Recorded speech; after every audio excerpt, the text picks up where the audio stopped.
NX এর cocopeat ভিউটা কিন্তু সেই। এটার সিট হাইট কত?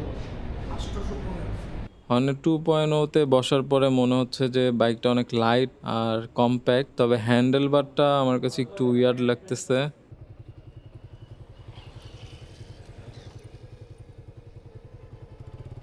হোন্ডা NX200 আর হর্নেট 2.0 এই দুইটা বাইক আমি শুধু রাস্তাতেই দেখছি, একদম কাছ থেকে দেখা বা বসা হয় নাই। তো আজকে যাব হোন্ডার শোরুমে অ্যান্ড কাছ থেকে দেখব যে বাইকগুলা কেমন লাগে, আর সিটিং পজিশনটাও টেস্ট করা হয়ে যাবে।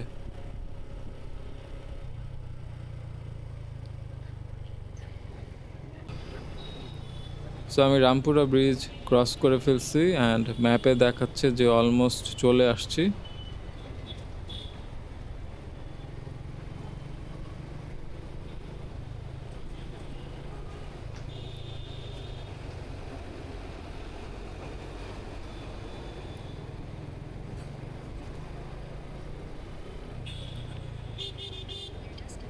আমি লাস্টবার আমার বাইকের ফ্রি সার্ভিস করাতে যখন সুজুকি শোরুমে আসছিলাম তখন হোন্ডার এই শোরুমটা নোটিস করছিলাম।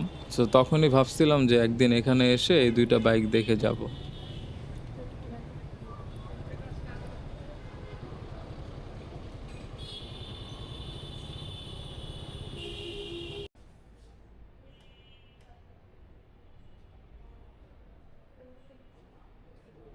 হোন্ডার এই স্টক মিররটা একদমই যাচ্ছে না এই বাইকের সাথে। পিলিয়ন সিটটা অনেক ছোট মনে হচ্ছে।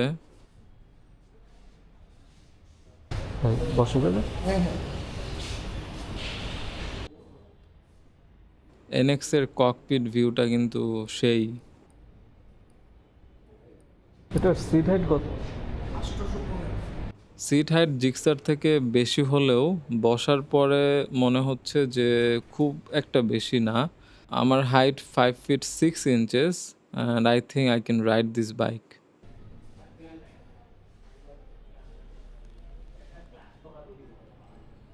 হর্নেট 2.0 তে বসার পরে মনে হচ্ছে যে বাইকটা অনেক লাইট আর কম্প্যাক্ট, তবে হ্যান্ডেল বারটা আমার কাছে একটু উইয়ার্ড লাগতেছে, মনে হচ্ছে যে একটু নিচু। পিওভিতে এটার ট্যাঙ্ক ভিউটা ভালোই লাগতেছে, তবে মিটারটা আমার ভালো লাগে না। আর হোন্ডার যে স্টক বার অ্যান্ড ব্যালেন্সারটা আছে সেটাও আমার ভালো লাগে না।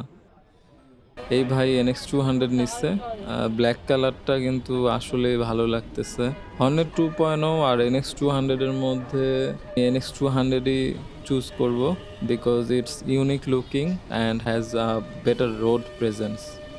নেক্সট ভিডিওতে রয়্যাল এনফিল্ডের শোরুমে যাব, আর রয়্যাল এনফিল্ডের সাথে আমার একটা স্টোরি আছে, ওটাও শেয়ার করব।